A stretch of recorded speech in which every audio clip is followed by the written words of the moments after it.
Welcome to the Madhouse. It's ACK Mind's Eye, the moral beacon of the Ass Clown Killers. What are we doing today? Well, today I am here with ACK Madawin, the only one of the Ass Clown Killers who's actually tried Tom Clancy's The Division.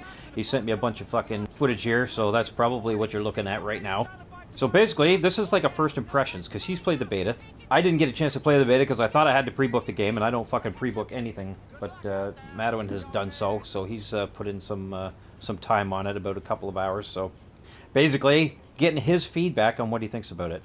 Basically, what I've noticed about this game is there's a lot of shit on my screen. Now, I know it's like an MMORPG, kind of like in the vein of Destiny, where, you know, you shoot somebody and there's fucking numbers popping off of them and all that sort of stuff. Myself, personally, I'm really not into this type of game myself. I don't mind the shooter aspect of it, but I'm not a big fan of over-the-shoulder shooters or cover shooters, stuff like that, but at least it doesn't have fucking jetpacks in it, let's put it that way. So, you've played it for a couple of hours. No. You've had it for a couple of hours, but you got a bit of time into it, so why the fuck should I give a shit about The Division? Basically, it's better than Destiny. I'm gonna go ahead and put that out there right now. Granted, it is a third-person shooter, over-the-shoulder shooter. It looks more beautiful. In all honesty, I mean, when you first walk into the game, I mean, just the overall settings and abundance of it does look good, detail that they've put into the environment. Pretty good game so far from what I played with it, and I think it's better than Destiny. It didn't seem too repetitive. I mean, there was some repetitive stuff in it, but I mean, it's not the same fight over and over and over again like Destiny. Yeah. Well, I've seen, as I say, back to the video part of it. I've seen some videos online, like where they show the comparisons between Xbox, PS4, and PC.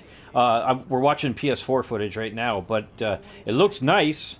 But I've seen some Xbox footage where it looks like somebody came into the street and threw a bunch of fucking baby powder all over the place, so it's a bit ashy. The PS4 version was slightly less ashy than the Xbox, and then the PC version, of course, the PC Master Race gets, you know, they've got the PC, so it looked fucking fantastic and very crisp. But graphically, PC's gonna always have the better thing. But this looks good. What they showed at E3 was a year ago, 2 years ago, with the Snowdrop engine, and I'm sure you guys have seen all the videos of the cool destruction and well, that's like another that. thing. I don't trust as much as the PC would get. Like Windows don't shatter the way Windows would shatter in real life. Yeah, they keep the it just looks like a bullet hole. They don't shatter the windows or anything like that. But you still can shoot through glass. Right. But it's nowhere going to be beautiful as the PC. First of all, it's Ubisoft, and I don't trust Ubisoft as far as I can fucking throw them. But I put them in the same vein with EA and Activision. That they just the thing that worries me now is that these AAA games come out and they look so fucking fantastic, but once you get playing them, and here's the other problem, is the fucking community. Now, when you're playing here, are you playing bots or are you playing actual people in these field hospitals? Like, there's a field hospital that I'm watching. No, those are NPCs. Like, when you first start the game, you're in an instance where everybody is.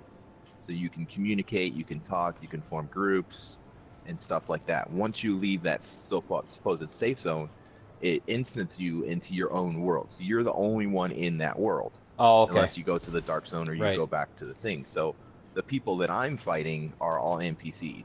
Oh, okay. But you can group with other individuals, your 14 group, and you can all be in the same world in the same instance. But you won't run into other players unless you go to the dark zone. So is it the big library, I guess, is the main base with the 3 different aspects in it, like the health, the energy, the science parts? But are you with other people in there? That was I guess you could call them like group instances in a sense. So you can stand outside and you can wait for a group. So you can do like a group finder kind of thing and do it with three other random players when you go into like. When I went into the stadium to rescue this doctor, right? I could have stood outside and waited for a group to queue, and all 4 of us, could have gone in and done it that way. So it also increases your loot chances and value of the loot that drops. Yeah. Okay. So here, that gets to another fucking thing that has got me wary is the the dependence on loot. We all saw how that fucking worked out in Destiny with the reliance on loot. First of all, like with the unlocks and stuff like that in a lot of games, they get a bit ridiculous. But then you've got this one here where it's got the loot. Is this a sort of situation where the loot is your specific, unique to you loot, or is it like, hey, something dropped on the ground, and like I know you can't trade shit at this point, but if I shoot something and it drops on the ground, do you see the same thing dropped on the ground and you can't pick it up, or do you know that part yet? Have you gotten to that? I didn't experience it. My guess is they're going to do what's called a roll system. So if like a green or a blue item drops, or even a purple, it'll be like a roll system. So, you can roll for it or whatever like that, and then it does the random roll, and whoever gets the highest roll wins. But there should be a trade system too in it, because if I'm a group with my friends and say like a sniper rifle drops and I don't like the sniper rifles, right? I should be able to give it to my friend who likes sniper rifles and who wants to be run around as a sniper, killing people from long range. The menus look a little intimidating. Like they seem excessive at, but it looks like you can get a pretty good customization going on, so you can at least make yourself look different. Unlike Destiny, where if you really wanted to have a certain specific skill, you had to wear a certain fucking helmet or a certain fucking pair of gloves or some shit. It's not like that. What I've noticed is that weapon mods, you can get them from the world. They'll drop from out in the world. Right. So if you're killing somebody and he drops an item, you'll be able to get that item and put it on your weapon. You'll also be able to buy weapon mods from a weapons mod vendor and buy stuff like that. Weapons, gear, upgrades, they all seem to be... You got electronics, like you got a whole shit ton of stuff. And then you can do your scope. Basically, you can mod out your weapons and shit. But then you get to that point again where where Battlefield ran into your M4, your AK. But if you're using your AK and you want to put it like on your M4, you can take it off your AK and put it on your M4 and then use your M4. So it's not specific to the weapon. It's specific to all weapons. Oh, okay. So it's specific to the class of weapons. So like if it's an assault rifle, you can switch that mod in between all the different assault rifles that you're using.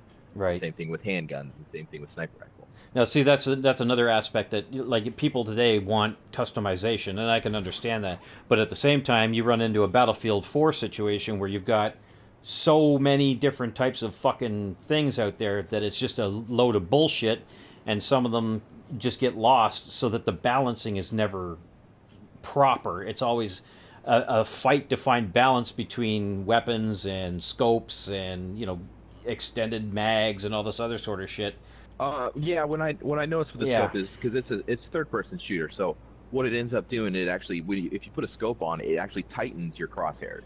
So if you don't have a scope, your crosshairs are bigger and you have more of a chance to miss. Oh, okay, so you don't actually go into first-person mode and look through a scope. Your accuracy a lot tighter and able to hit the targets that you shoot. Okay, so it's not like if you had a scope on that you would look down the scope. You're just getting a different view over your third person. You're going to spend a lot of time customizing your character and all that sort of shit. I understand that, but at the same time, for me, I just want to jump into the fucking game. So and on top of the fucking fact that it's third person, that's not appealing to me per se. But I understand where this could go wrong, because you've got the thing that makes me wary is that you've got player versus player, and you've also got player versus environment, which immediately leaves a bad taste in my mouth because of fucking Destiny. That game was a lie from the beginning. So I'm just hoping that this sort of game with the people that play it isn't ending up being one of those fucking great promised land kind of games that falls flat on its fucking face, which I would assume right now is going to sell like gangbusters, but is it going to be enough to keep people engaged? And if it is doing it that way, are they only staying engaged because they keep getting little piddly fucking unlocks as they go? I looked at the map, and the map's really huge. And there's also areas for them to use, DLCs and expansions, and the virus has spread, now it's in New Jersey, and maybe it'll unlock a portion of New Jersey to continue through the story. But the PvE and the PvP are completely separate from each other, but they're fluent with each other. So they have what's called dark zones. So if me and my group or myself are traveling and I can go into a dark zone either by myself or with my group, there's no load screens or anything like that. It's completely fluid. And the people that are in there are other players. Now, they're not flagged in the sense where you can just randomly kill them. You can if you really want to. But if they're not marked, then that means they're not hostile. Doesn't mean that they can't become hostile. It just means that they have no interest in killing you. So it does this thing. So if you start killing other players in the dark zone, it flags you. So it lets all the other players know when they encounter you that you're kind of a kill on sight kind of guy. So it makes you wary and, head to cover and, maybe I should kill this guy first before he starts shooting at me. So it adds a little bit of dynamicness to it. It probably could get a little repetitive, especially if you have really geared groups that go into these dark zones and pretty much own everybody. So that because the best loot drops. So the best loot supposedly drops in the dark zone. So my question then is that you go into the dark zone, but you don't want to be that guy who starts shooting up people. But what the fuck is the point of going into the dark zone if you're not going to be specifically fighting each other? And then on top of the fact that you get marked so that everybody can see you, and you're basically just going to get shot anyway and lose your shit. So why go into the dark zone if you're just going to lose your shit and you're not? It's like player versus player, but they don't want you to do player versus player. It's kind of an odd dynamic to let's go play player versus player, but not shoot each other because we don't want to end up causing shit. That just confuses me. Well, like when you go into the dark zone, any equipment you go into the dark zone with is yours. If you die, you keep it. So if you got a fully modded out weapon that you walk into the dark zone with, you're gonna walk out with that, even if you die. The only loot that you lose is the loot that you find in the dark zone. So it's not like if I die I lose everything instantly. No, it's you only lose the loot that you find. And the way they did the model is that you have this little package on the back of you that lets other players know that you have loot. They can't tell what you have. So you make a decision: do I want to kill them and take their loot and then try to escape with it? Because the only way to escape from dark zones is you have to go to a extraction point and basically put your loot on a helicopter, and then once your loot's been extracted, it goes to you, so you can then leave the dark zone that way. When you're in the dark zone getting loot and shit, is it just real people or are there NPCs in there?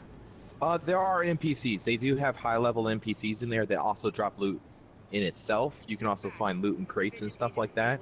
So it does add a little dynamicness to it of you're fighting NPCs / other players. Okay. They haven't talked about the size of how many people they're gonna let into the dark zones.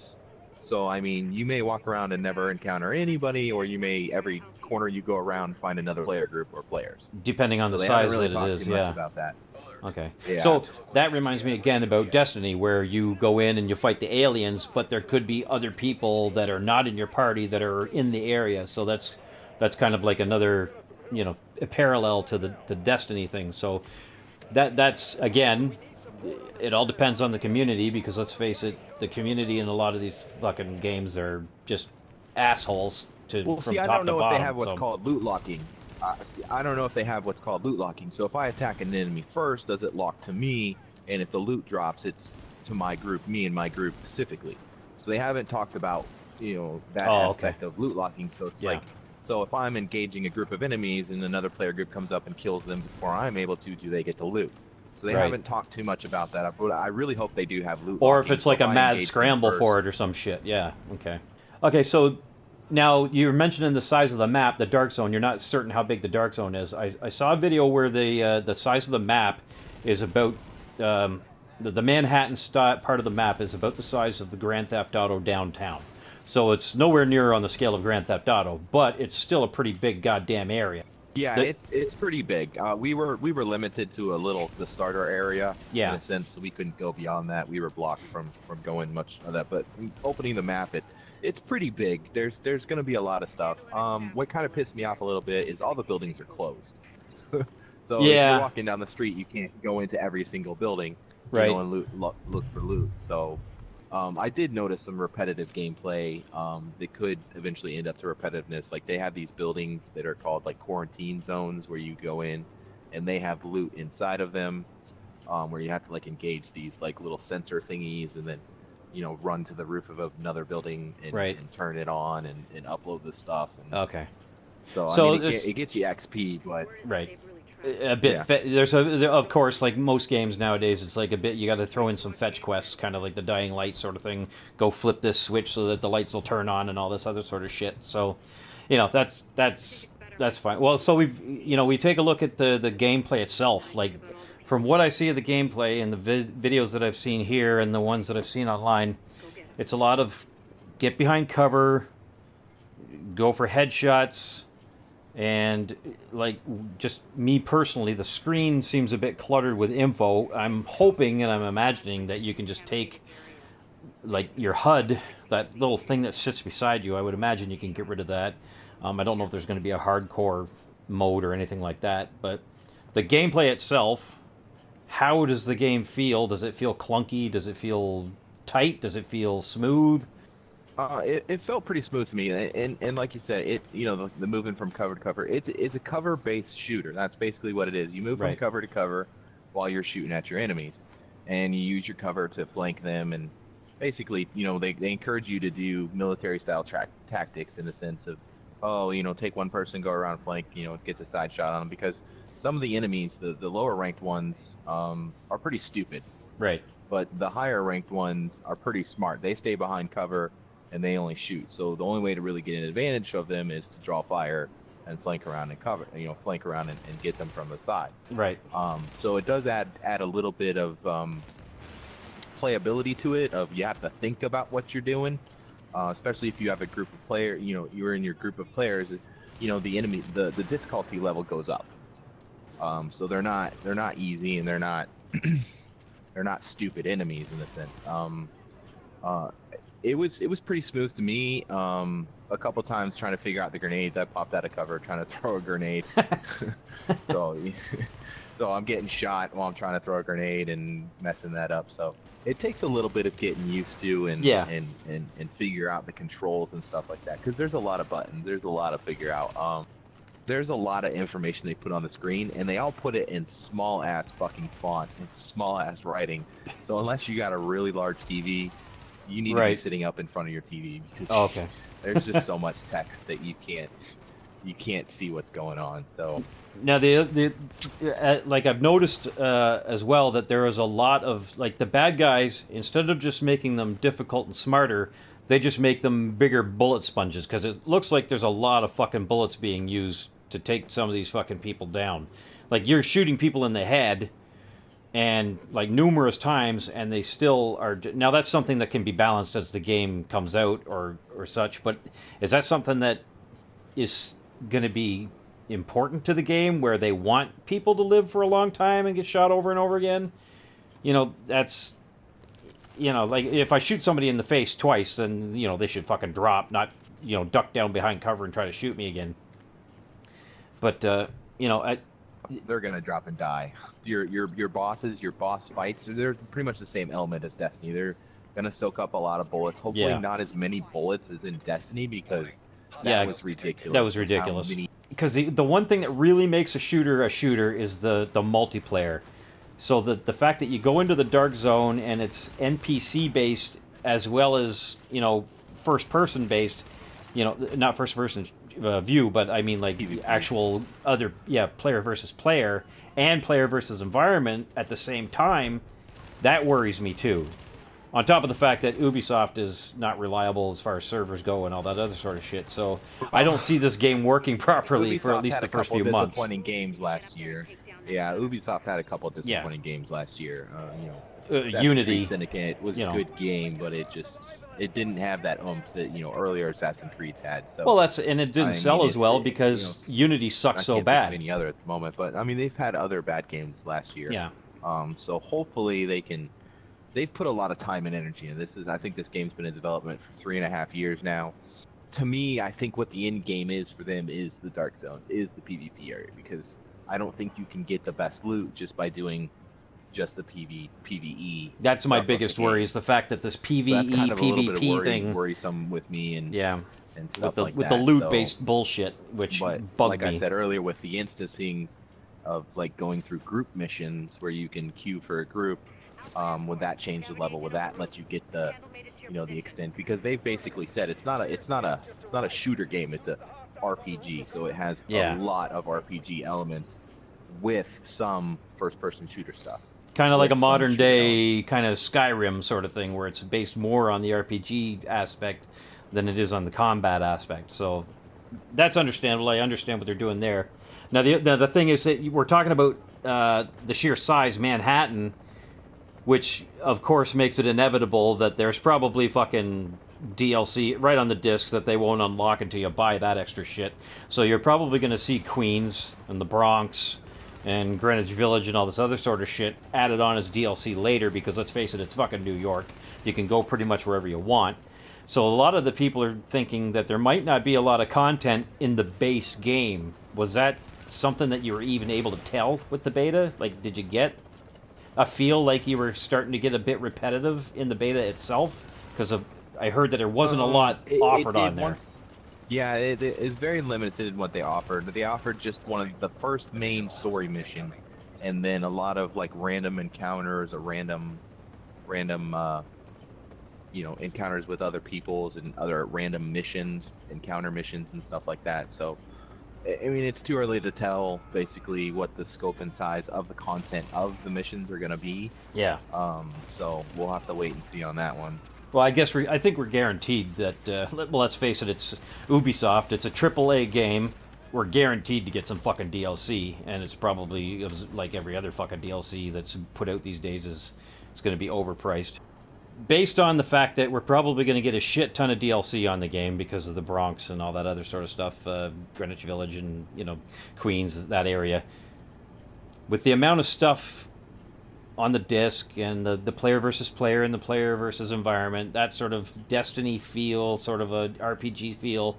After playing this for a couple of hours, like me personally, I really have no interest in playing it myself. With what you've played with the beta, is it something that you'll buy? Like, because for me, it doesn't hold any real interest for me at all. Because I've done the Destiny bullshit. I've done the customization is nice and all that sort of stuff. Looks fucking fantastic, but at the same time, I'm overly wary of pre-booking anything from any fucking major AAA game nowadays, especially Ubisoft or EA or Activision, because they just can't seem to get shit right. But after you've played for a couple hours on the beta, do you have an interest in buying it right away, or something that you might buy later on, or after it's, to see how it plays out online, how the community works? Do you have an interest in it? I do have an interest in it. I do want to play it, but I don't want to play it by myself. I want to play it with people. I think it's a very interesting game to play with others. I don't think it's an interesting game to play by yourself. I think there's really very little playability in playing by yourself. Yeah. Would I get it day one? Yeah, I'm a little hesitant to get it day one, especially with Ubisoft's track record. I mean, fucking Yeah. Assassin's Creed Unity and the fucking day one patch and all the fucking day one patches that have been going out for games. It's getting ridiculous. And I'm sure that, I'm sure they've got the two. pre-book bullshit too, where if you pre-book something, they'll give you a fucking weapon that you can unlock within the first fucking 5 minutes of the game or some shit like that. The same sort of bullshit that, or even with the DLC bullshit that Bungie pulled with Activision, of keeping shit locked on the fucking disc and then unlocking it later, So it's a matter of, see, for me, I won't buy it outright. That would be a game that if people were interested in it, it would be something I would buy down the road when a lot of the DLC came out. When it was like a cheaper game, I don't see it becoming gangbusters. Like, people love Destiny at the beginning, but then it just fizzled out because of the lies and the bullshit and the obvious getting fucked over. So it's kind of like With the Call of Duty, if you pre-ordered the game, you got a gun, and that gun basically broke the PvP of the entire fucking multiplayer aspect of it. Yeah. So I don't pre-order games. I don't believe in pre-ordering. I hate the fucking it's the worst thing for gaming. go through and do this It basically is, and especially GameStop. Don't get me fucking started on Don't. ranting on GameStop, but Fuck. Yeah, you don't need to fucking start there. Yeah. So it's basically like it looks like it's all right. I think it can hold its own.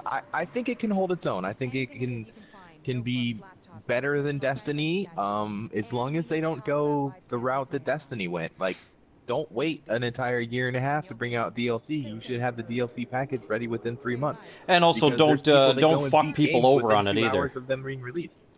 You Yeah, know, and that stuff too. So I mean, they have the season pass, so you're gonna buy the game and then you'll get the season pass thingy. I don't know how yeah. much the season pass is gonna be. I I'm don't know gonna how much assume it's support they're 60 gonna have for the bucks, game. like every fucking other Yeah. season pass or some shit like that. I'm Canadian, so it normally ends up being about 120 bucks, 130, $140. It's always in that fucking area because nobody wants you to just get online and play the fucking game anymore because they want to fuck you in the No, it's all ass for about as making much. money. Exactly. I Yeah, understand that, but don't that's all it lie is. to my fucking face and tell me that everything is so worth fucking while when all I'm gonna get is a skin for my fucking shotgun or a fucking scope for my fucking Yeah. pistol or some shit.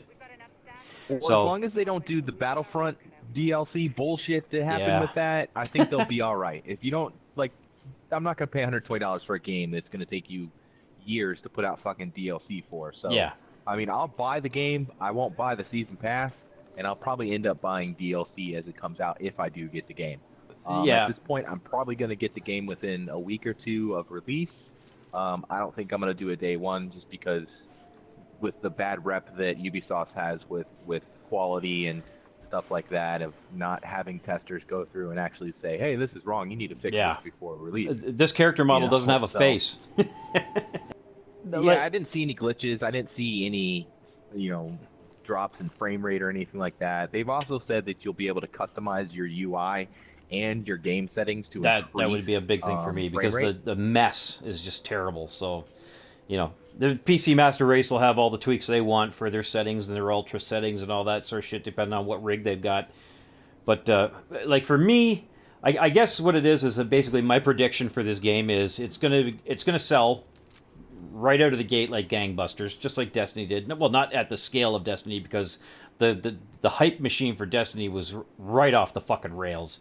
But this one here, people have been waiting for it, and the Tom Clancy name still has a bit of a rep.